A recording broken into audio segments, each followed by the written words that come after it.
That was for the Premier League title race. The Premier League title race is over, ladies and gentlemen. In my opinion, Liverpool and Manchester City are being left in the dust by Arsenal Football Club. Arsenal are now the clear favorites, and we got to talk about it. Liverpool are in crisis. They are definitely in crisis, losing 5 out of their last 6 games. Chelsea have been humbled by Sunderland. Manchester City are Haaland FC, and surprise, surprise, when Haaland doesn't score, they lose. We're going to talk about Manchester United. Their attack looks like it's starting to click. And Tottenham, when they need a goal, who do they turn to? Set pieces. So I guess set pieces aren't so bad either. But hey, we got a lot to talk about. I'm going to bring the panelists in right now. I got M in the building. I got Yash in the house. Anyone asking for what Rak is? Rak is on vacation. He's actually in Japan. So he's gonna join us another time. But yeah, let me just make sure. Joining. And yeah, Yash, how you doing, man? How was your weekend? Not great, to say the least. Don't worry, man. There's It will get better. too many problems. Don't worry. Football's not everything. You guys won the league last year. You can take a break. Yeah, that's true. You can take a break. Hopefully for another 30 years. In the bank, right? Except for Arnie Slot. I'm hearing Indicators talking about Klopp coming back. I'm like, what the hell's going on? Nah, that's I wouldn't believe those sources, but Klopp coming back is not something that we should be looking at the moment. We need to look at to fix what's actually going wrong, because realistically, our club isn't actually going to get rid of the manager as much as a lot of people on Twitter are crying for it at the moment. Are you slot out yet, or no? Yeah, no, not yet. It's crazy, like, because obviously as a Man United fan, we finished 15th last year, and like Gagal said, you know, you've actually won the Premier League last year, so I still think he deserves some credit, man. Give him some time. Do you know what I mean? This is technically his first rebuild of a team that he's having to go through, but it's just crazy how, like, after 4 or 5 games, some of your fans are calling for his head. I just don't get that. To be fair, I wouldn't say it's 4 or 5 games either, though. I think it's every single Premier League game this season.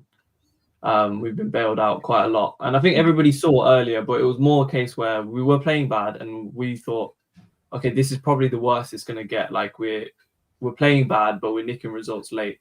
But then we started, those little things weren't going our way, and we're leaving games to really fine margins, like very late winners for Chelsea, Palace, United as well. And so, like, we're leaving these games to these small differences when, as champions, you should be dominating your opponents. And so it only got worse from then on. And at the moment, it's looking darker than ever. So it's a big hole for Slot to get out of. I just don't agree with... I think he's built enough credit for what he did last season. I think he needs to get us out of this hole that he's put himself in at the moment. No point thinking about a new manager to... put him in the deep end, try to bring us something out of nothing, even though Slot has had a full window now with a lot of money with these players. It's his job to try to get us out of the hole, and then we can assess to see, I guess, around January time how we are from here. This is like, sorry, someone in the chat. Let me just stop everything and let me just bring it back quickly. If Ahmed joins, we're gonna have to speak about United quickly, but let's just bring back the Liverpool topic once there's more people here, because I kind of want to really deep dive into it when the rest of the boys are here. Right now, let's start with United. I don't know if we always start on United, man. We're doing well now. I don't know if you watched. I want everyone to be. One second, because the reason why we're doing it this way is because I want to have the most discussion points about the topics that are the most controversial. But we never get to talk about United, especially because United is in a good place. We can discuss it quite positively in a quick manner. And the reason why I wanted to talk about United is in the top 4. Manchester United have just won 3 games in a row. United Strand might end up cutting his hair very soon. Yeah, and man, poor guy. It looks like. Why'd you say poor guy? Poor guy, bro. Like, you know, his hair's just getting longer and longer. I actually thought that he's gonna have to wait a bit longer for that, but you never know. 2 more games, it could go wrong. The clout that this guy's got from this, if I was him, I would be wanting 4 wins and then a loss, and then that keep happening over and over. Could you imagine, bro? Could you imagine getting this close? Crazy. Do you think he actually wants Man United to lose the 4th game so he doesn't have to cut his hair? I think he would love it. I think he would love it, bro. Like, I don't know about what's going on in his personal life, if he's got a missus but Imagine having to go to a wedding or a major life family event. Just think about big ass hair. walking up to work, like, or an interview, or like anything, like court, anything you've got going on in your day to day. Just walking taking around. a passport photo. Because you know what? Just to remember it, I would redo my passport and driver's license just so I have a photo of it with me every day. Surely if he straightens out, he might be able to tie it up or something. Bro, that's what I was thinking. Get a little band, like a little band, and just put it up, get some oil on that bitch, and yeah, man. But yeah. No, but you know the crazy thing is, last season Arsenal never won 5 games in a row. Yeah. In the league. To be fair, he should have started a bit lower. Like I think he started it with Eric Ten Hag when he was like Man United under Eric Ten Hag. He should have just gone 3 games in a row. It wouldn't have been that bad. But 5 games in a row is not. You know how clear he's gone? He's so clear that Manchester United winning games is associated with him.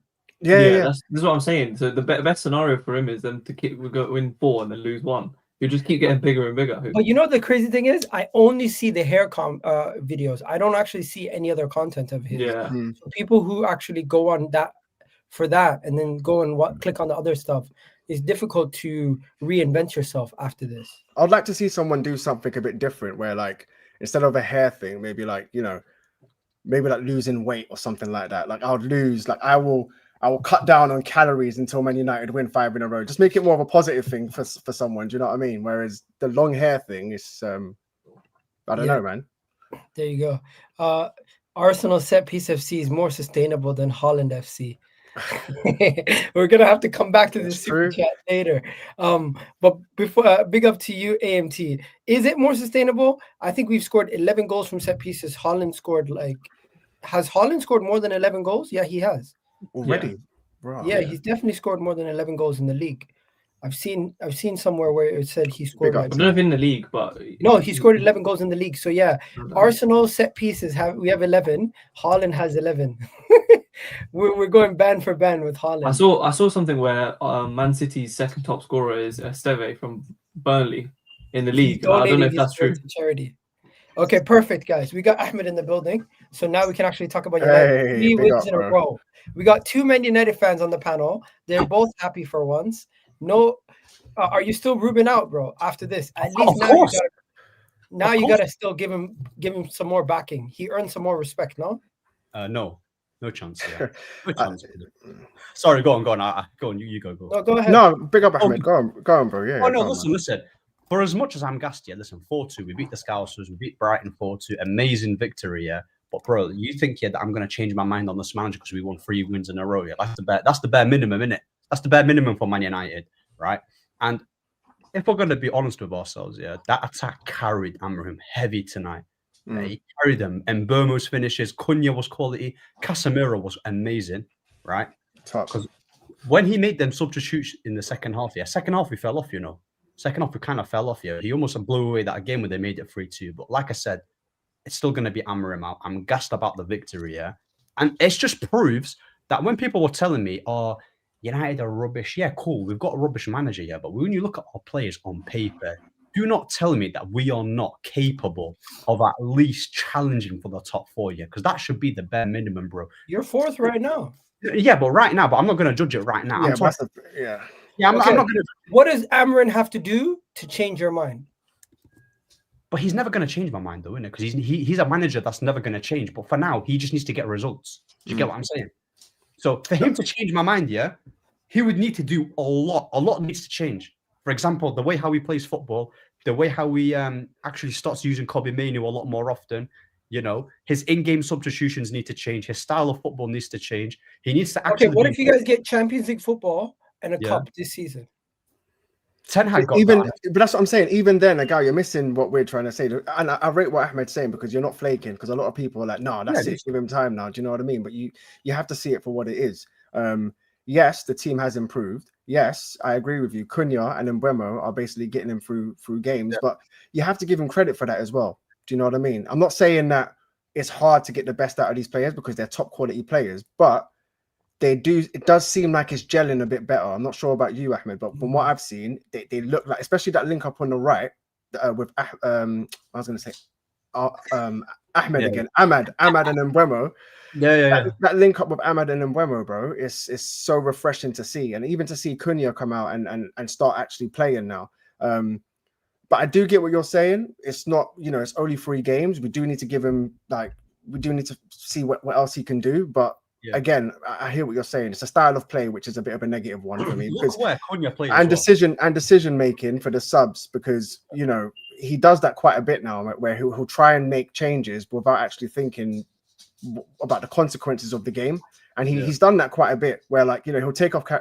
Don't get me wrong, Ahmad was tired. Casemiro looked like he did want to take him off. But if you're going to take him off, you don't just bring on Kobbie Mainoo and sit him next to a tired Bruno Fernandes, because as soon as that happened, we were just getting ran through the middle again. Let me stop you right here quickly. People in the chat, let me know, where do you think Man United is going to finish? Yash, did you end up watching the United game? Yeah. Were you impressed by anything specific? Yeah, to be fair, I think the pressing has got a bit better. I think you guys are hounding teams a bit better. I think the structure seems slightly improved in that sense. I'm still a bit unsure about how you guys build up out the back. Big up, Tim. And how that midfield still can get quite easily bypassed. But the Brighton gave you some good moments to get the ball, and you guys were taking your chance as well. And I think with that front three, that's good enough to go very far in the league. So shout out Tim. Seems too much. We got a Leeds fan as one of the channel what do you call it, mods, and he's like, I'm out of here. 2 Manchester United fans. Fuck that. Come on. But yo, you know what it is? I think they all wanted to show up because their team won, so you got to give them some credit. And I wanted to show up last week, bro. Before I finish off, I just want to say one thing. Your attack is clicking. Sesko, Mbeumo, and Cunha are clicking. And if you guys can keep your defensive form from the year prior, you might not need your midfield as much. You might not win league titles or anything with this team the way it's set up right now, but you'll definitely shoot up the league if your defense is good and your attack is firing. You can see that was the plan from Ineos, because Ahmed, you're probably thinking the same thing as me. We need a centre mid. We need 2 centre mids. That's what I was screaming for in the beginning. But to see how we've just gone top heavy, I think they've looked at it and thought we need goals, because I think goals, that's what's going to actually save us this season. Goals win your game. Yeah, but defensively, we wasn't too bad. But like I said, the way Cunha and Mbeumo are playing right now, those 50-50 games, I see them just pulling it out the bag for him. So again, it's not all, I'm not giving Amorim all the credit, because he has got the right players there. But like you said, where you got to judge him is situations where Kobbie Mainoo can't get a game. You're persistent with Casemiro and Bruno. I would like to see Bruno and Mbeumo and Cunha as a front three, and maybe go Casemiro and Kobbie Mainoo in the midfield. But you can't just take off Casemiro and put Kobbie Mainoo next to Bruno Fernandes and expect it to work. So that's where he's still struggling. But I'm not sure if you saw after the game as well. Welbeck, they asked Welbeck after the Brighton game. Great free kick by Welbeck, by the way. But they asked him, what do you think of this United team? And he said, he was like, this is the best Man United team I've come up against in years. And he was like, they're compact, they're more aggressive. And I think even their manager said something about it's money well spent on the players that we've brought in. So again, it's looking good. It is improving. Can we challenge for the league? No, I don't think we can. Can we get top 4? That's up for debate right now. I don't know if you guys can get top 4. There's a lot has to go your way. Liverpool or City, one of them have to fall out, or Chelsea have to fall out. And right now, I don't know what's going to happen. It's too early in the season. But one thing I can say is your season doesn't look as bad now that you're sitting 4th in the table after 9 games. It's those 3 games. It's crazy what 9 points can do for you. 100%. You win games consistently, especially in the beginning of the season. You're going to shoot up. But he's definitely bought more time from me, in my opinion. I have to give him more time now. Just that win against Liverpool alone, I thought that was going to be his D-Day. I thought that's going to be his last game. But fair enough. I thought, all right, cool, you beat Liverpool. Let's see what you can do at Brighton. At Brighton, I thought we were going to win 2-1. But the way we done it, that game could have been 5-1. We just messed up towards the end due to Dorgu doing some stupidness. For me, that wasn't even a free kick. I don't know what you lot thought. Did you see the free kick where Welbeck scored? So obviously it was a pass. I think it was Minter or whatever. He was through on goal. He took a big touch and Lamin's come out and he's grabbed the ball. But if that's a free kick, it has to be a red card. I'm not sure what you lot think about that. I thought that as well. I was surprised if it was given why it wasn't a red. Because he wasn't going to get there anyway. That's my thing. I think there's a rule in it that if the player doesn't have control of the ball or something, then it won't be a red card or something. I'm not sure. But what I'm saying is, once the player took that touch, there was no chance of him getting to that ball before the goalkeeper. So he didn't. You didn't stop a goal scoring opportunity. That's my thing. That's why I'm just. I think that's why it wasn't a red and it was a yellow. But I don't know. Yeah, man. Because the thing is, like, someone even said that we should have had a pen. There was 2 incidents here. Ahmed. I'll be real. I'll be real. The Embuemo one, I looked at it back, and Dunk, he just put his hand on it. It was a bit soft. I don't think that was a pen. But the Diallo one, the Diallo one where he skips past the Brighton fullback, I would say that should have been given a penalty. To be fair. Agreed, bro. Agreed. Because the way the defender's kind of like planted, you know what, Ahmed? He's trying to get you to react, and the defender just stood there and didn't run forward. Like, you didn't move. You just planted yourself. So for me, straight away, that's a pen. Like, you stopped moving, you've caught the man. The guy's gone past you. The ball's gone past you. You've stopped the man from getting past you. 100% pen. Yeah, and even like someone saying Xerxes as well. I thought his quality. Everyone knows my stance on him. I think he's a very good player. Came on, I thought he was solid, but we know that he's not really going to get game time under this manager like that because he doesn't like him. But that's the thing, though. But he's interested in bringing Kane in at the end of the season for 56 mil. Yeah, Xerxes will go the other way. That means, he'll have to. Okay. But for me, what do you think about that? Would you not take Kane right now? Do you guys think Kane is going to leave to come? Harry Kane right now is the best. He's the best striker in the world. That's taking him. Do you think Kane will leave to come to you guys right now? Well, he wants to come back to the Premier League, so Arsenal's off the. He's not going. Spurs have a buyback. But he ain't going to go Spurs again, man. Wait, why do you guys want a striker? That's what I'm saying. It's this manager. I don't get why you would get rid of someone like Xerxes to bring in Kane for the next 2-3 years. Especially the last time I watched Kane against Dortmund, he was playing as a cam. He was basically dropping into midfield. What's wrong with Sesko? Nothing. This is my point. Kane's better, similar to you guys getting Isak. Yeah, I don't think we need him right now, man. I'll be honest with you. I don't think you guys needed Isak either. Let me ask you this, Who do you think is better? Gyokeres or Sesko? Who's better, Gyokeres or Sesko? Yeah. Well, who's had a better season so far? Gyokeres. He scored 5 goals all comps. Oh, listen. I don't know about that. Listen, can I just say something here? Before I dip here, listen. You know my stance on Sesko. I didn't even want him at United. I don't rate him highly like that. I just think he's decent. Yeah, but I'll be real. You see that pass that he gave to what's his face, Embuemo? Gyokeres tears his hamstring doing that. Be honest. Yeah. He does. You have to admit, Gyokeres. You're saying Sesko is better than Gyokeres? I think he affects the game more. I think when Gyokeres don't score, I think Havertz offers you so much more. He's a better footballer than him. This is how I know you guys haven't been watching the games. Gyokeres has actually. No, actually, I have been watching the games. I've also Gyokeres has been doing more of the dog work rather than the actual goal scoring lately. But today, for example. Dog work, come on. But any striker can do dog work. What's making it unique for Gyokeres? I watched your match reaction. I'm saying he's been known specifically to just be a goal scorer. He's actually been doing the opposite at Arsenal. He's been acclimatizing to everything else that's being asked from him. I'm not saying it's a good thing, but he's not having bad performances. He's still impacting the game. But that's not what you lot brought him for. That's true. You lot actually brought him to score goals and affect the game. We bought him for his final pass.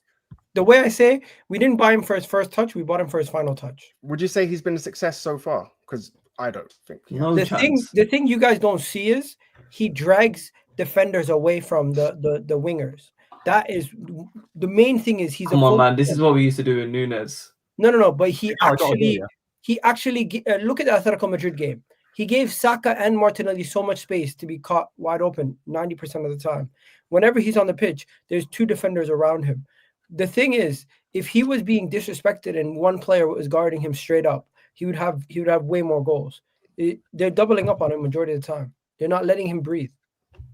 Yeah, but I thought they double up on Saka. Saka hasn't been doubled up on this season. He's actually been poor. Saka's been poor. But he hasn't been affected. Some strikers, bro, if they don't score, they still affect the game and they get the best out of other players. I don't think Gyokeres does that for you lot. Yeah, I agree. Once again, the Newcastle game, he didn't score. He impacted the game massively. I don't know. If I was to sit there and say Havertz, does he do more than Havertz? I don't think so. Hey, let's talk about another striker. Ahmed, you got to go? Yeah, I think he said he had to go. Oh, okay. I was gonna say let's talk about Joao Bring up, Pedro and Chelsea quickly if you have time because Garnacho scored. I thought you'd want to talk about that. Garnacho scored, bro. Listen, that guy, yeah, is doo-doo, bro. He's doo-doo. He's awful, bro. He's got a scrappy goal, yeah, and then he was non-existent afterwards. You get me? Did you see the way he celebrated as well? It was like, I'm here, I'm here. I'm like, bro. I'm not even gonna lie. If I was in goal, I would have saved that. That goal. Why do United fans hate Garnacho so much?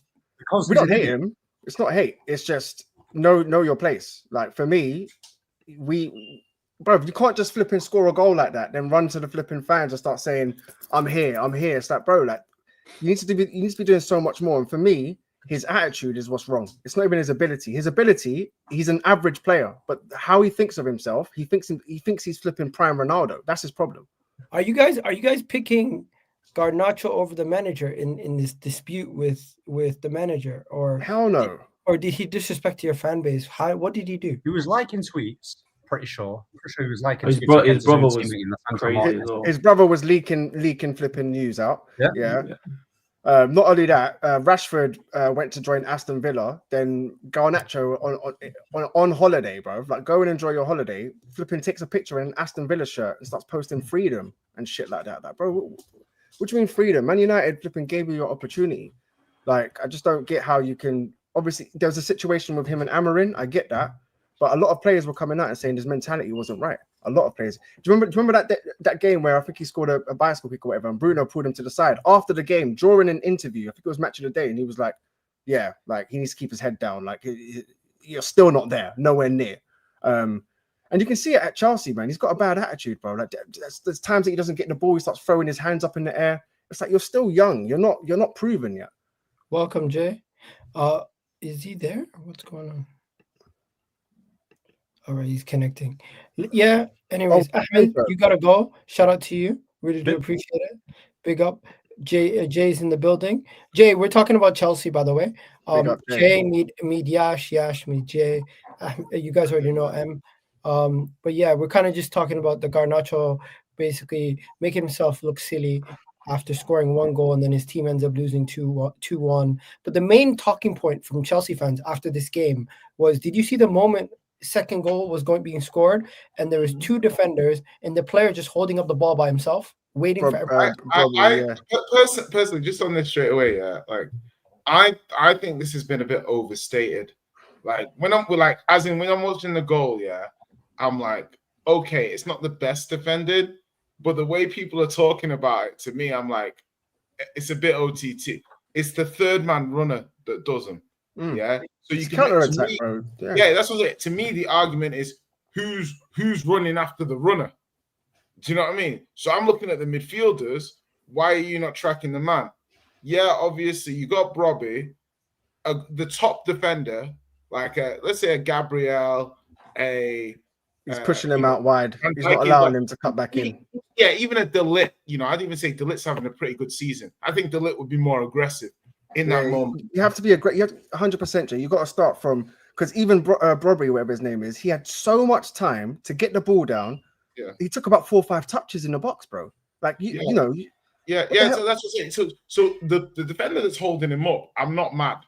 I'm not overly mad. The second defender, you've got a couple seconds here. It's like, can you go and help him? Can you go and nick the ball? There's no one else around for a couple of seconds, yeah. But then you've got players running. So that decision you make to go and nick the ball off him, it has to be made very quickly. Earlier for me. Yeah. First 1-2 seconds. As soon as you don't make that decision, now they've got runners coming. Yeah. And you can't now go over there, because then somebody running down the middle of the pitch has got an open net. So slow decision making by the defense. Then that's the difference between top defenders and, average okay defenders, is that indecision in that 1-2 seconds when the guy's holding the ball up basically costs you a goal. So I think the way Chelsea are looking, though, they might be in a bit of trouble just from an energy point of view. Do you know what I mean? Like they haven't had a huge break. They played the World Club Championship. They've got players who've got like little injuries. No preseason. Yeah, the backups aren't of the level of the first team. So the more these players like Caicedo, Palmer, Reece James, all these players, Cucurella, if these players aren't playing, we'll see whether they can get fit again or they've just got to keep going while it's not like going well. But I think that's a really bad loss for me. Like for Chelsea, bro, it's so bad, especially that you're seeing Chelsea fans actually not even take it on the chin. Do you know what I mean? For me, if you don't do enough to win the game, then you don't deserve to win the game. I don't care if you had more possession. I don't care if you had more shots on target. For me, it's Sunderland at home. You're competing to get top 4. You have to go out and win that game. And I thought, I'm going to be real, like Sunderland done enough. Like I watched that whole game. I watched it and Chelsea they looked toothless, bro. Every time Garnacho got the ball. And another thing as well, ago, you say like Man United fans don't like Garnacho. It's not even that. Like for me, his pace is not even there, but he acts like he's got so much pace. Like Neto has got pace. You can see him beat a man. Whereas Garnacho, how many times have you seen him get the ball, try and take his man on the outside, and he couldn't? The thing about Chelsea is Arsenal get criticized for spending a lot of money. Liverpool get criticized for spending a lot of money this transfer window. Chelsea spent all that money, and you see the team they put out versus Sunderland, and you see guys like Gui starting. You see their academy kid Akpong, Chalaba starting, and you're saying to yourself, these are key positions. Both your center backs and your striker are not of the caliber to get you where you want to go. It's the striker again for me, because defensively they don't look too bad. I'll be honest with you, they don't look too bad defensively. Yeah, they're good on the ball, but it's just when they get in front of goal, where's your goals coming from? No, I'm saying their transfer window. I understand the point of buying young to develop and sell on, but at what point are you going to start saying we need to buy players to win and not just continue to look for this recycling of youth? To be fair, if you see their lineup, I can't really tell you how many players that they signed this summer properly start and improve their main 11 from last season. It's just João Pedro. Yeah, it's mostly Pedro and maybe Delap when he's and really, if you make the argument, how much better is Pedro than Nicholas Jackson across a 38-game season? So far, he's on one of the longest goal droughts. But even when he gets the ball, you see him out wide. A lot of the time he gets the ball, he's picking up the ball in midfield, trying to make a run. But it's very rare you see him on the last man getting across into the box and he's getting on the end of it. But it's all relative, though, because it's like, for example, I could say to M, right, like Haaland, Xerxes, Sesko, Sesko might have a couple of goals, but materially, if you were to look at the performance between all 3 of those players across the last season and a bit, I don't think there's a huge material difference between all 3 of them at this point. Let me give you the difference. Let me give you the difference. Sesko gets to rest. Pedro has not been able to rest due to the injuries at Chelsea. He has been asked to play every single game since he joined them in the Club World Cup. Yeah, but I'm looking at it more from the point of view of like, you can have a material increase in ability, or you can have a kind of similar but better but not. So like Mbeumo is a material improvement in that position for United. It's a material improvement. So Cunha is a material improvement in some aspects, but maybe not overall in the position. You can say Sesko is as well. Yes, I'd say Sesko because he's tall. Because he's tall, Jay. Like if we decide to go, up to him, he's always there to win the ball. He does offer something different to a Haaland or a Xerxes. But did Haaland get to play with Mbeumo? Well, no, but at the same time, Jay, you can't have your cake and eat it. So Haaland had 100%. And I if think you deep it, Sesko hasn't even been given a proper run of games, but you can still see there's something there. Yeah, no, 100%. But I'm looking at it from the point of view of like it's one of those things where yes, Sesko is like he's scoring goals, so you're gonna say he's an improvement. I'm looking at it more. Not even because of the goals, Jay. Not even that. Well, it's just because of what he offers. He can get you out of jail. If you guys like it, I love it. I think he's been all right. I don't think he's been anything to overly write home about per se. Oh no, he hasn't been. But to be honest, Jay, he's barely played. Even when we played Liverpool, he went with Mount, Cunha. Focus. Bring it back to all right. Strikers. All right. So looking at João Pedro versus Nicholas Jackson. So I'm just looking at it from the point of view of like, when you buy a player like João Pedro, you want more output. You want just as good involvement, because the whole point is you don't like Nicholas Jackson because he's not scoring.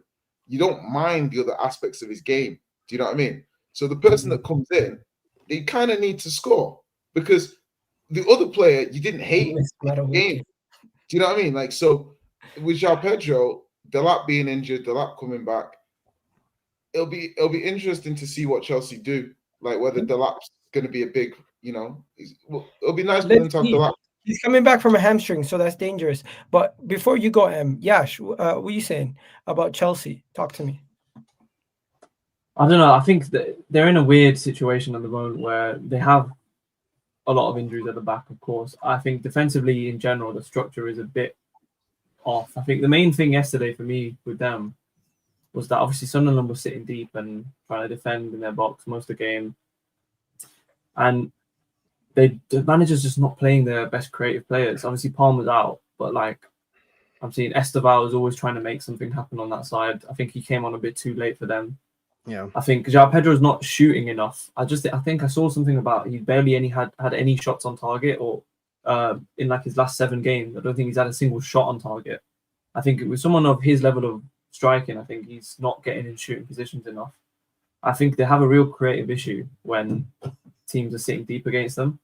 And then I think because they have defensive injuries as well, they're quite easy to catch on the counter. So I think it's kind of a mix of why Maresca isn't playing certain players. I think the Achimpong is really good. I'm not sure why. Again, the manager took him off. I'm not sure if there's any injury news about him or anything. I think he's done really well for them in that position. I think they'll be all right. But I just don't think they're as good as their own fans say they are, because I think their fans are thinking they are going to be in a title race or something because they won that Club World Cup. But I think they need to realise mix of the injuries plus team isn't fully ready yet, and these results are going to happen. I think they're going to be like in and around the top 6. So yeah, I think Chelsea, they just need to lower their Chelsea fans will expectations. tell you they have some of the best players in every position until it's time to Yeah. actually have one of the best players in each position and win stuff.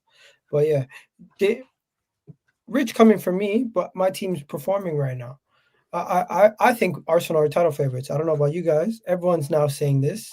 I've been saying this from the beginning. Yash, me and you had conversations a couple of weeks back before the season started, and it seems like my team is doing exactly what I thought they were going to be doing. I'm not saying I'm Nostradamus, for God's sakes. I did predict my team to win the last 3 seasons, but finally they're doing everything. Everything's kind of come together. The squad depth, the performances. If you guys don't know, Arsenal have 11 set pieces this season already. And by the way, that is 6th all-time set pieces in the Premier League campaign. Is that including today's one? Including today's one, this season we're already 6th all-time for the best set piece season. And is it including that Zubamendi one? 9 games in. 9 games in. You know what? It doesn't, because when I saw the number, it seems a lot, but there's goals that are being scored like in the 3rd phase of a corner, and they're not being counted as a corner set piece goal. Do you know what I mean? Like, so it's even. I mean, the thing is that Igal, it's very interesting because with Arsenal, we're probably doing outcome based reviewing at the moment. You know why? Because you're winning by set pieces. Yeah. Okay. Like, could I flip it? Not really.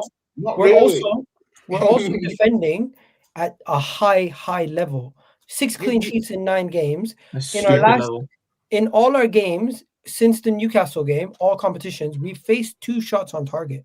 100%. Yeah. We're not saying that though. We're saying your outcome. You're not a very good defense. But the thing is, if that's the way it is, you're still not overly scoring in open play. If you don't have any interest in it, fair enough.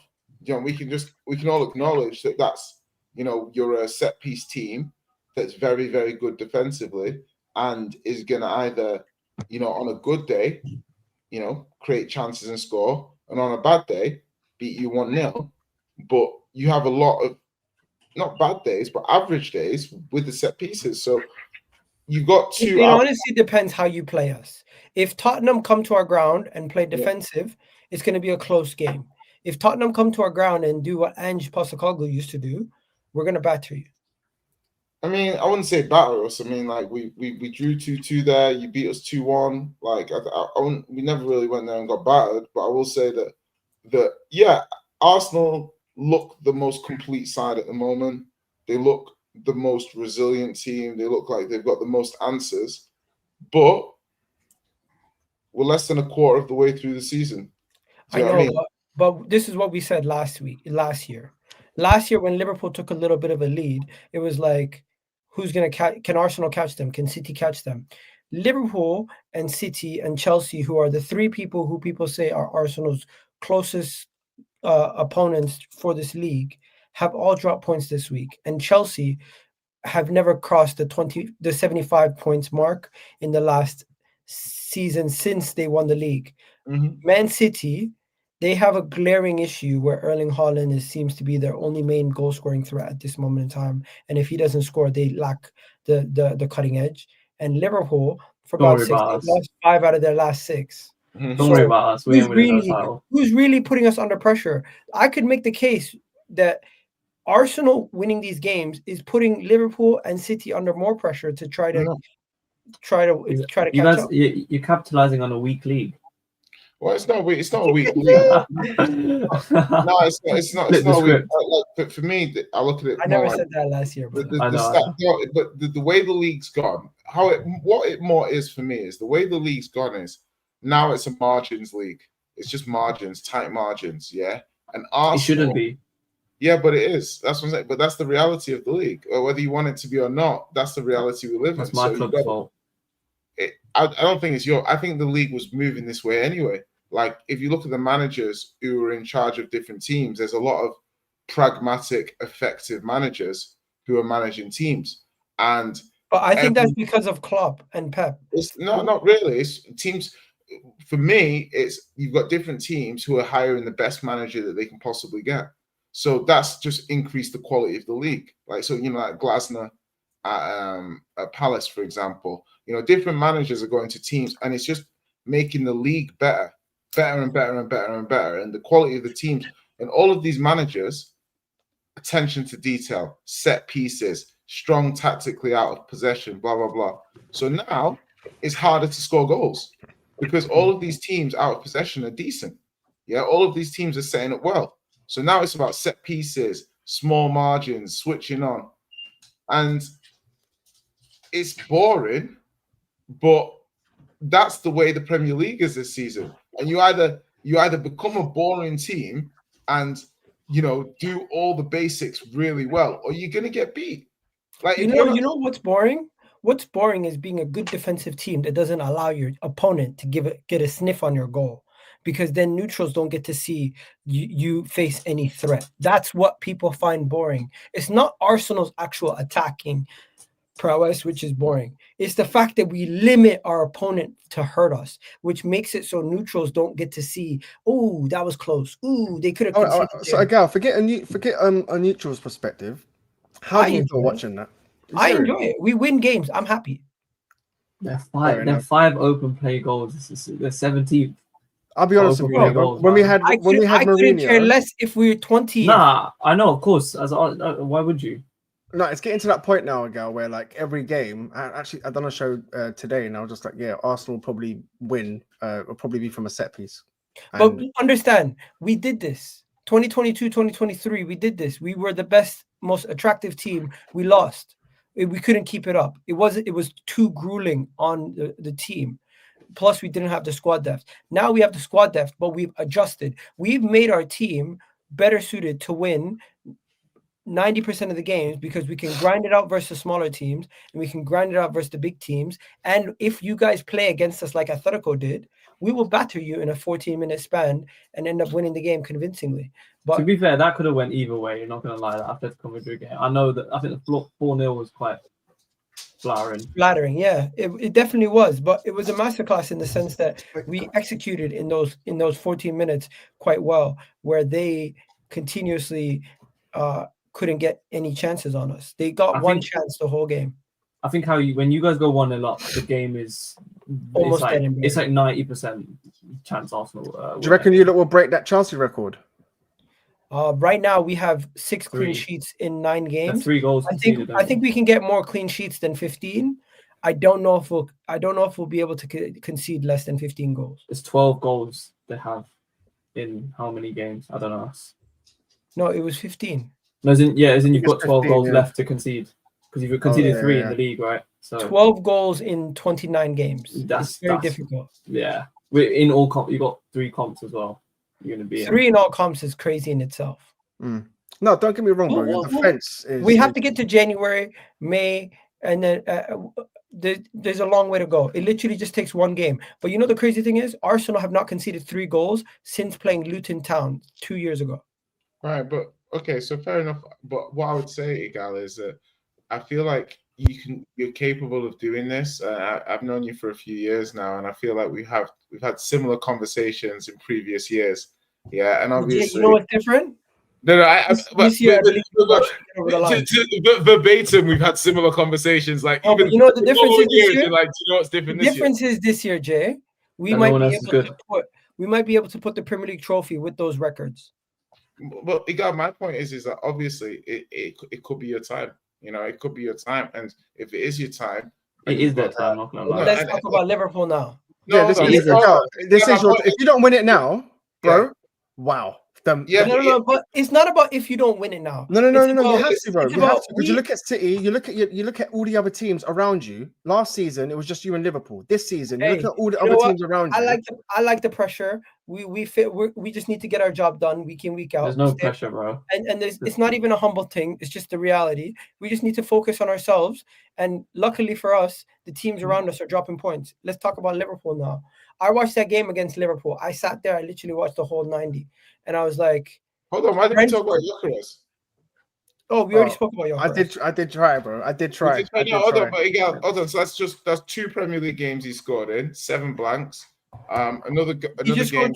He just scored 2 goals versus Atletico. In Europe, bro. I'm talking about the Premier League, bro. He has 5 goals in all comps for Arsenal so far. But he's got 3 goals in the Premier League, and 2 of them came in 1 game. So he's only scored in 2 games out of 9. Do you know what I mean? Fair. So I'm just saying. I think you guys are capable of scoring every game in set pieces. You want to know something? However, hold on. You can't just brush off. Like, you want to discuss the game. You want No, but Jay, I'm discussing it. Let me tell you what I think about. You're not discussing it. You're rushing me so we can get to Liverpool to cook him. I hear it. I respect. Yeah, because I'm trying to. Yeah, okay, no problem. Let's call a spade a spade. Go on, Gyokeres and your attack. You know, are you happy with the attack? Do you think Eze scored a great goal today? But I was reading that he wasn't at his best, but he did score a great goal, and that was important. How do you feel about that? I'm happy that Eze scored. There's something about scoring against your old team. It's crazy. People always score against their old team. It's mad. As for the overall attack, we don't concede too many goals, so we don't need to score as many goals as other teams. And as much as people want to criticize our attack, if we win every game 1-0, we win the league, we go invincible. I don't give a shit. I'm happy regardless. Actually, we can't go invincible because we already lost. You've already lost the game. But when it comes to Gyokeres, my main point about Gyokeres is I feel like because we're top of the league, because we're currently looking strong, people need to find something to poke fun at, and that's the only real chink in our armor. I think it's the opposite, to be honest. I think because you guys are winning, not enough is being spoke about Gyokeres. If you were losing these games and these performances were like the exact same performances were shown, he would be getting so much more criticism than he is. But because you're winning, it's covering up a lot. To be honest, I don't think he's doing playing well. I never thought about it that way. So one last thing I would say is that I wouldn't say Gyokeres even is missing loads of chances. I wouldn't even say that. I would say them. But did I not say at the beginning of the season? I did say to you that I said unless Arsenal kind of change how they play, Gyokeres would starve. Yeah, and I feel like the thing is that it's reflexive of he's doing what you need to do. Results-based analysis. You're absolutely right. You know, Arsenal are winning, so we're not checking under the hood too much. Same thing happened with Liverpool in the first 5 games. In as much as Igal would be like, they're not playing well.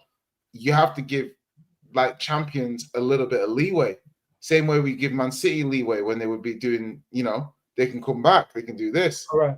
However, Now that is a great. That's there you go. You got your nice little transition there. All right, let's go to Liverpool, and I'm just gonna say, for the champions to have now already equaled their loss record of last season, which was 4 in 9 games, it's never been more over, in my opinion, for Liverpool, because they just can't show the level of consistency defensively or attacking wise.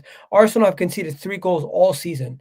Liverpool have conceded 21 in all comps. 14 in the league. It's like before today, it was 2 less than Wolves, I think. Crazy. Talk to me, man. What are you saying, Yash? Is it over? What, in terms of the title? Yeah. Yeah. Oh, 100%. 100%. That title is gone now. We can't. There's no way. I think I saw it was Leas or something that made a video. He said no Premier League team has ever won the Premier League with I think 6 losses is the most a Premier League winning team has had, and we've lost 4 already, and in a row as well. I just think there's too many problems stemming from the system to some players, how they like actually playing, the low on confidence, how easy it is for teams to play against us. I think that there's just too much going wrong, and it's going to take a lot of time to fix. So it's definitely not going to be the Premier League title. Whether we can somehow salvage something in the Champions League, get into some sort of knockouts and have something figured out by then, that's the only little hope I can have for this season at the moment. And I think top 4 is like what we've got to aim for at this stage, because even that is worrying. I think there's a few games where, let's say, Hannibal didn't do a handball. I know we can say ifs and buts about every game, but if, for example, Hannibal didn't handball it in the 96th minute, Rio doesn't score in the 100th minute against Newcastle, these little things, we could be sitting 12th to 14th in the Premier League at the moment. So those little moments has saved us essentially from all these flaws that we all saw at the start of the season. We were saying, don't worry, when the team clicks, when it's inevitable that these players are going to start playing better. Right now we're in the rough period, but we're still winning games. But we haven't improved since then. And now we're on the other side of it where things aren't always going our way, or we're conceding first, set pieces, etc. And then all these cracks are beginning to show, and they're getting shown very badly at the moment. So I don't know what you guys have to think about it, but it's not looking good. Do you reckon I'm just going to say this. The obvious is Gravenberch, McAllister were not playing yesterday. So you had really no midfield balance at all. And without those 2 midfielders, you were easy to play through. I disagree, to be honest. Sorry? I disagree. I think our best 2 performing midfielders this season have been Curtis Jones and Szoboszlai. They've had man of the match worthy performances midweek against Frankfurt. Yesterday, they were the best 2 players on the pitch for us as well. I think those 2 aren't even the issue. I think the whole team as a general, like how it's been the lineup, how his slot is trying to play with the wrong profile of players. I do think obviously Gravenberch should be in the starting 11. McAllister has been so off it this season in every way. I don't think he deserves to start. But I just think there's too much going wrong in terms of slots. So what's your best Liverpool midfield right now based on form? I think Szoboszlai needs to play, Gravenberch needs to play, Jones needs to be in the 11 somewhere, and Wirtz needs to be in the 11 somewhere. I don't know where slot. So Szoboszlai right back? No, Szoboszlai has to be in the middle for sure. But he's been doing all the running for Salah. That's the problem. Like, so Florian Wirtz left wing? If it's either that or you put one way I wanted to have a look into is Curtis Jones, our right back. He played a lot last season, and that is where we have our biggest issue at the moment is the fullbacks. I can't express how important the fullback issue is for us right now. Gyokeres is looking like one of the worst signings we have ever done in like the recent years. He's definitely up there, bro. I don't know what the hell. He didn't look this bad last season. Because he wasn't used this way. I don't understand what the choice was in the higher up, or whether it was slot. Why we fell into buying Gyokeres, yet we're playing him, we're using him as a keys for build up. he looked so uncomfortable on the ball, and the only thing he was doing at Bournemouth last season was overlapping the left winger and putting crosses in. This season, every time he gets the ball, and we rely on our left back heavily for build up, he is so far off it. And when, like me, someone who criticized Robertson so much, I'm crying for him back. I'm crying for him back in the starting 11, which is crazy. I would not expect me to have been in this scenario in the summer. But I think Slot's got it really, really wrong with the fullbacks and how he wants to play them. What's going on with Frimpong as well? Because when you look at the players that left you lot last season, you had Trent that left, you had Luis Diaz that left, and Frimpong was misprofiled, man. I think everyone knew Frimpong wasn't going to be great defensively. I don't think Frimpong has not had a good run of games, to be honest. He started with had a good preseason, came to start with an injury, played a couple, then got injured again, played a couple, and now he got injured again, and it's all with his hamstring. I just think it's very unlucky for him in that sense. He hasn't really. I think he's only started one game with Salah, and he started another game at right wing against Galatasaray. So I think he's. I don't know. He was very cheap as well, so I can't really fault it too much, whether that signing. But it's definitely misprofiled. Don't you agree? To a sense, but I think he can be a good right back. It's just you have to have the right balance in the system, and we really, really don't have that at the moment. Yeah, you don't play the same. Whereas last season, you literally had your fullbacks kind of getting up, and then your sometimes they'll be inverted, but most of the time you'd have Trent going out wide, and then Mohamed Salah coming inside, or the other way around. So Trent will come into midfield, and then Salah will be the wide man. Whereas now I'm watching you lot, and it's everyone looks like they're playing in the wrong position. Yeah, I think that's the biggest concern at the moment is how we're setting up games. And I think everybody's saying we're really bad defensively, but I think all the defensive issues we have start with how bad we are on the ball, because we don't structure ourselves well when we do have the ball. We don't build up well through the sides. We lose the ball in really bad areas where it just makes it look easy to carve us through. Like yesterday, we had 3-4 players in the middle, all next to each other, and then we lost it, and then Damsgaard had one pass in behind. We should not be losing the ball in those scenarios. And my only big issue is the fact that we're playing so many games now. These slot is limited to one training session before the next game, or maybe two. So he doesn't even have time to actually implement these things before he has to go play another game, find out another way that we've lost, and then has to try to fix that for the next week. So it's more preparation for the next game rather than fixing what was wrong with the previous, which is, like he said in his conference yesterday, the only thing they did in training was practice long throw-ins. Ironic, we conceded a long throw, but that's the only thing he had time to work on. So all these build-up problems and anything else, they haven't been able to do, because it's just recovery and just have to focus on the next match. What do you think about Arne Slot's press conferences? Because I feel like he's literally giving away your ways on how to play Liverpool on a consistent basis. He's quite open, isn't it? He done it against Man United as well, when he basically said after the game how we beat Amorim, and he was talking about Amorim's system, and I'm like, fair enough, you got away with it, but he is quite open on his team and how they set up. It's quite strange. So it's all good. It's so. I do recruitment, so I work with a lot of German, Dutch stuff. Those people are very chatty patty. You know what I mean? And when things are going well, yeah, it's all fun and games, yeah.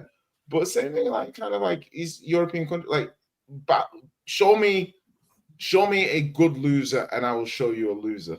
Do you know what I mean? All these managers who are used to winning, they don't like it, but. Slot's got to be careful, but I saw a stat. Slot's got to be careful, because it's clear all of these teams are looking at Kanate, Van Dijk.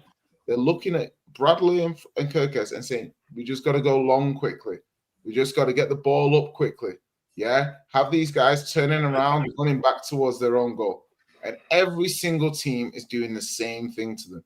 None of them are doing anything different, and it's working. And apart from that, they've got set pieces. And for me, with Liverpool, it's the problem is, right, they have their solutions already in their squad. what are they going to go do in January? Yeah, like maybe buy Gahey. The biggest issue Liverpool have a lot of the stuff is ball progression. You know, the way they progress the ball down the pitch, right? That's why they need to keep putting Szoboszlai and Jones at right back, because how they get the ball down the pitch is an issue. And a lot of Liverpool fans were too busy wanting to have a go at Trent, you know, saying Trent wasn't this, saying that Trent wasn't that, and ignoring the fact of he's been a key fact of how Liverpool have progressed the ball for the last 5-6 years. Yeah. So now we're in a situation where the squad building is atrocious. Yeah, because it's like, okay, how are we progressing the ball?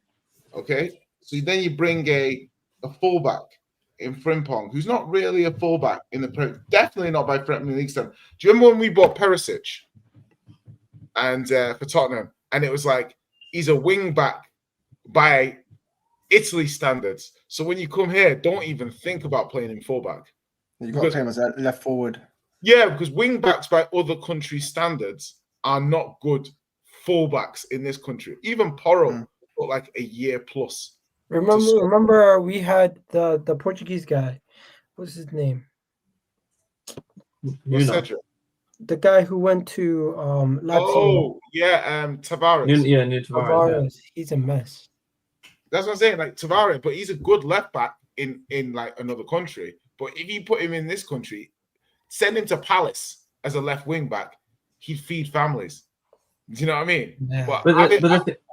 I understand what you're saying, yeah, but I don't really think Frimpong needs any like criticism, because firstly he hasn't even played much, and I know it was a questionable decision, but the way Klopp, what I thought Slot was going for was not avoiding ball progression with the fullbacks, because we kind of built a system around Trent in that sense, where he was our main progressor of the ball, chance creating from deep as well. Obviously, he's a unique, one-of-a-kind player. So you want to build a team around that, especially when you terms of your build-up. So I thought he moved away from this. He was going for runners, and we saw it when we won after we won the league. We had that period where we were playing teams. Slot was trying different tactics, and we were using the fullbacks. Like, we weren't using them in build-up. We were using them as runners. But the issue is now this season we're using them in build-up again. And Conor Bradley was always going to be the number one right back for us, and he still is the number one right back for us.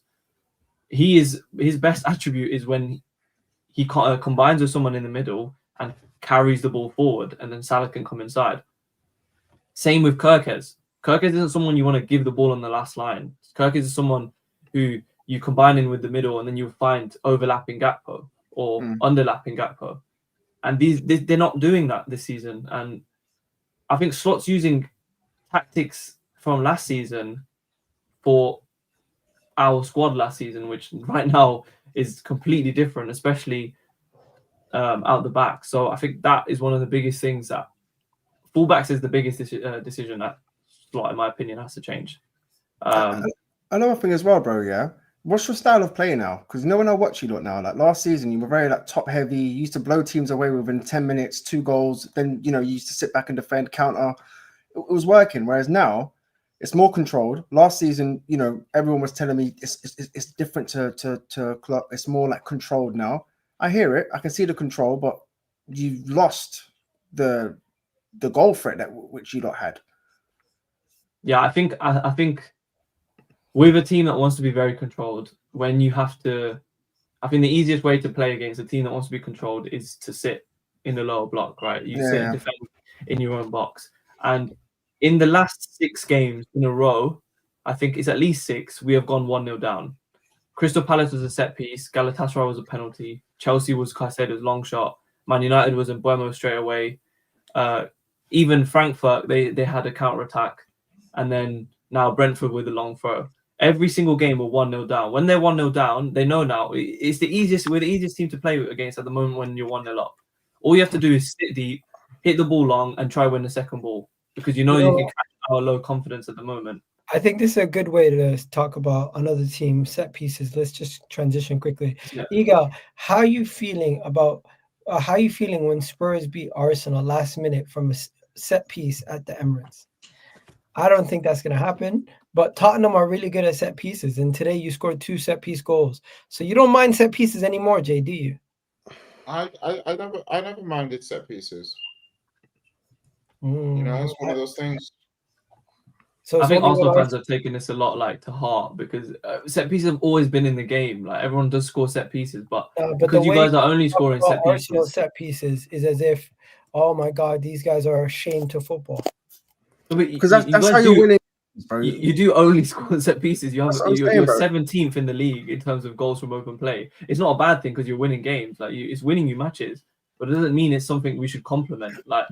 Or it should be like, oh, Arsenal's so amazing because they only win with set pieces. Because then, so obviously that's hurt a lot because obviously I think everyone wants to win the league and play really nice football, and that's the ideal world. You want to play amazing football, watch like an amazing 90 minutes every week, and win the match. Mm-hmm. I think obviously result is more important, but now you guys are only scoring set pieces really in your games. I agree, it's sustainable. It definitely is because you've done it for so long. He's like another attacker for you when you get a corner, like a penalty. But then when other teams do it, it's like you take it as a dig to yourself. Like, no, how can they score set pieces? Only because that same fan base acts like acts in that way. Same with Liverpool fans. Yeah, but the thing is, it's like I wouldn't necessarily be like, oh, this football is going to sweep me to do anything particularly special. Do you know what I mean? I just appreciate winning a game. Do you know what I mean? I don't turn around and be like, okay, well, because we're sorry set pieces, we're going to be able to do this and that. But no, set pieces are good. Tough game, Everton, away. First team to win at that stadium, I believe. The new stadium. Yeah. Stick it in the trophy room next to the Europa League. I'd say obviously tricky game. I thought Everton were all over us for the first maybe like 15, 20 minutes.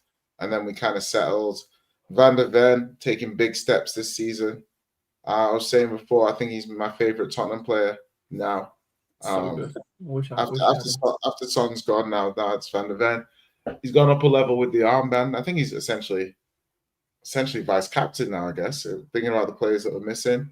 Romero was missing, but then I think after that, I can't think of anybody who else was missing that might take the armband ahead of him. Maybe Maddison at a push, but also he's looking less likely to tear his hamstring because he didn't have to play suicide high line anymore.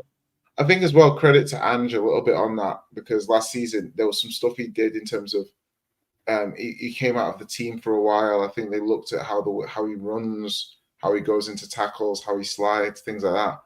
And that's helped him. But I think the style of play, the lack of having to do constant recovery sprints, the kind of like retreat to the box type defending, all of these things will help him as well. But yeah, set pieces, it's one of those things in the Premier League at the moment, isn't it? It's like you can be solid and just score set pieces.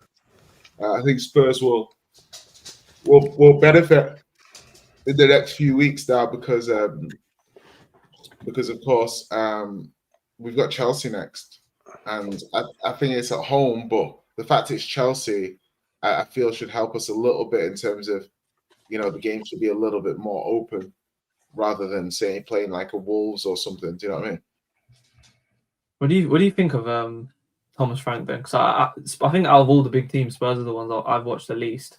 But I'm not hearing the best things about how he's been for you guys. But I'd rather hear it from Spurs. No, I mean, I think my point is basically like, well, look at how the league's going. Look at what type of era we are in the league right now, and it's a very fine margin league. Do you know what I mean? Maximize the basics, and you can do well. So, what the stats tell me is Spurs are the second hardest team to score against after Arsenal. Those are the facts. So, are we've scored? I think we scored the joint most amount of goals in the league. So, considering you're 9 games in, we finished 17th last season. We've had a few injuries because as well, if you look at the team, no Maddison, no Kulusevski, no Solanke, no Romero, no Udogie. That's 4 of those are starters. Do you know what I mean? Yeah. So that's 4 starters who are out of the team, a 5th person that probably comes in on the rotate, and you're still going to Everton and beating them 3-0 away. So to me, minimal complaints. If I look at it like this, if you put if you took say Xavi Simons out of this team and you just dropped Cole Palmer into this team, yeah, would people have complaints about Spurs' attacking? No. So to me, it tells me that Spurs lack GA merchants, needle mover attackers. That's what it tells me. Like needle moving creative players. You miss Harry Kane, you're saying? I'm saying we miss a needle moving creative player. Like look at someone like we have Kudos, who's good to very Kane? good. No, I'm saying look at players like Saka, look at players like Palmer, even look at players like Mbeumo, like needle moving. It would have been different if you got Eze in. Yes. I think Eze, or even, you know what, even like I was even saying at the time, like everyone was just saying Xavi Simons. I think he'll be a good player. But the player I saw is the player that I'm seeing now. Do you know what I mean? As in, like, the player that I saw over there and I'm seeing now is the same player. But everyone was trying to be like, but I learned from last time with Bazuma. Because I remember when we got Bazuma, it was the same thing. I didn't quite see it to the level everyone else did. And I was like, Bazuma, we got him, and he wasn't. So this guy Bazuma had people ranting and raving. Of course, bro. And this guy Simmons is similar. It's like if you said to me, like, you know me, I'm a prem-proven merchant. So if you'd given me Simmons, Gibbs White, Eze, Damsgaard, I'm picking all 3 Premier League guys over him. Damsgaard's damn good. That was a good pun. By the way, Vader's supposed to be here soon, but you guys want to talk about City in a second.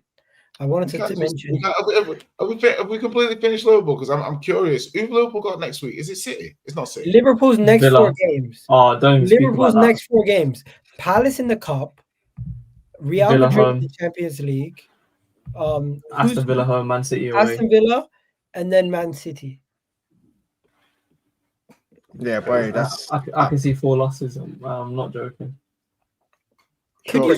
These are the games you're supposed to turn up for, man. I'll be honest with you, because even for us, before we came to play you lot, it was like must win. And then, do you think it could click, and then it could change? I think if we win the game, that doesn't mean it's going to click. I don't know what. There's a tiny bit in me that thinks Real Madrid can get a result. I don't know why. It's just that as a United fan, and you probably know more that. It's just these random big games that you guys actually nick a result. Like how many times you did it against City when you guys weren't good, or even against us, like you got the 2-2 at Anfield last season. What about I don't know, just some of these games, I think we could probably do it. Maybe get a nick a result, maybe a City or a Real Madrid, but I don't know. Yeah, what about Klopp returning? Nah, I think Klopp checked out, to be honest, after that quadruple season. Where we were trying to win that. I think after that, his tactics fell apart quite a bit, and I think he was very insistent on certain players who had clearly lost their legs, and he ran some of the players through the ground. I don't think, obviously, he's had so much time off; it could be refreshing, but I think trying something new would be the best way. I don't really like the whole thing of going back to an old manager. Okay, am I justified for calling Manchester City Haaland FC? Because the first game he doesn't score, they lose. There's more to it. There's more to it for me, man. I was watching them today, and it was they're not clicking. Cherky's not turning up. They brought on Marmoush last minute to try and change the game. What's happened to him?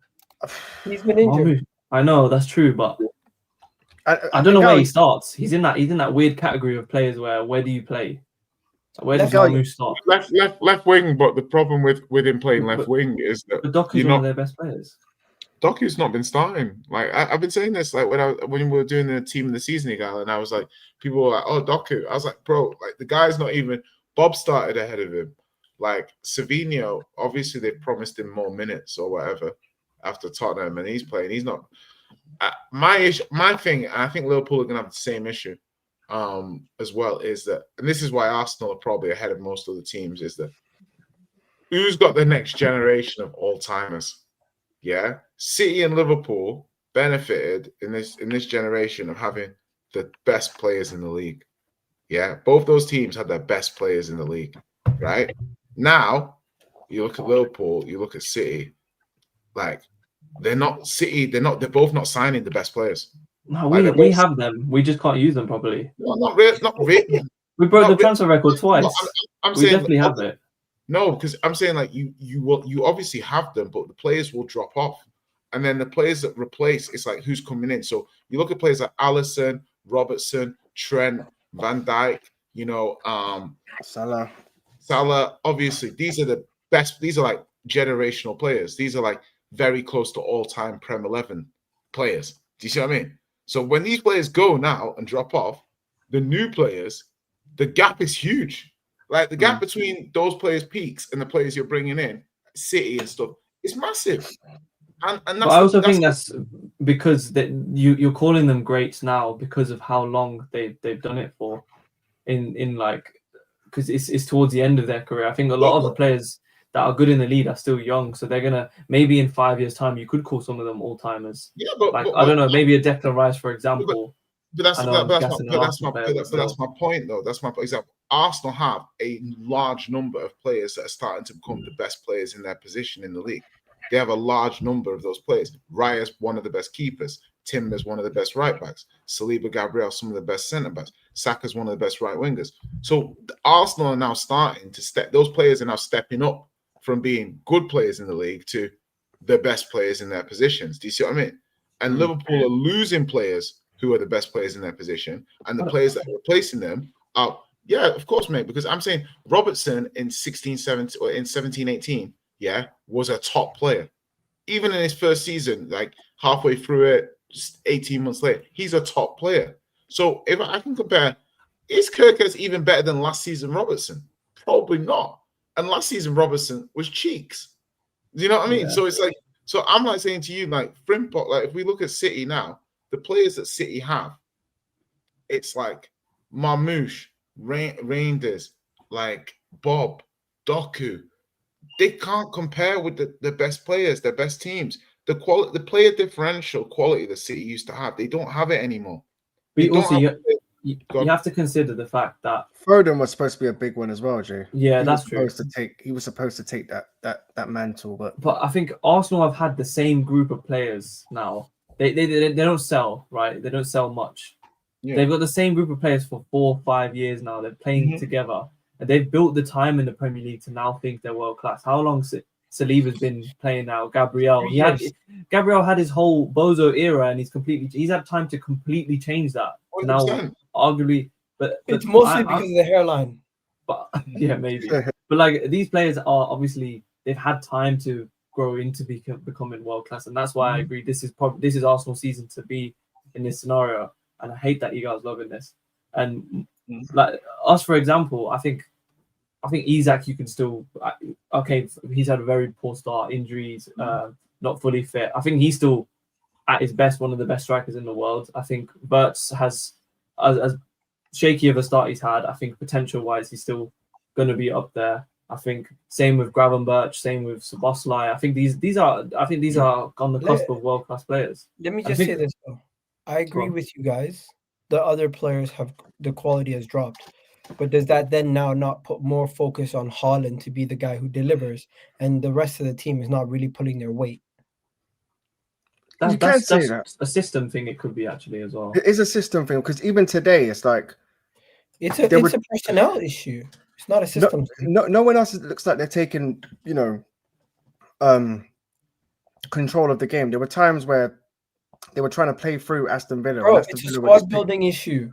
It's not a personnel. It's a squad building personnel issue because today Rodri's out, Kovacic is not starting, and Gomez is injured also. So then you're left with Reinders to be your DM. Putting Reinders at DM is like putting Scott McTominay at DM. No, I agree. I think City's recruitment recently has been pretty poor. Like I have not been the biggest fan of the profiles they've got, but I think Pep is trying to focus his team on creating chances for Haaland.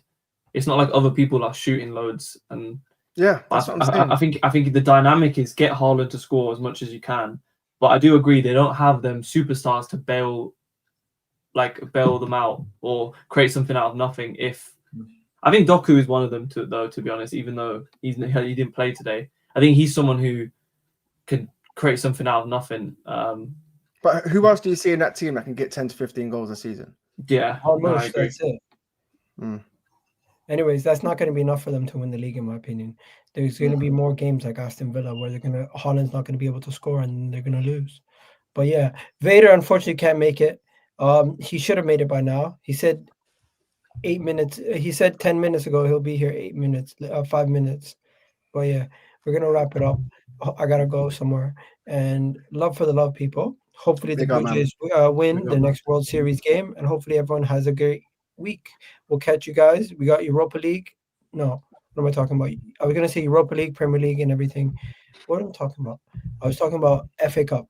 FA Cup's coming up, so we're gonna play the FA Cup, and we'll catch you guys after the FA Cup Wednesday. Yeah, we got FA Cup Wednesday. We'll catch you then. Have a good one, guys. Peace Big out. up, boys. Cool, man. Don't know.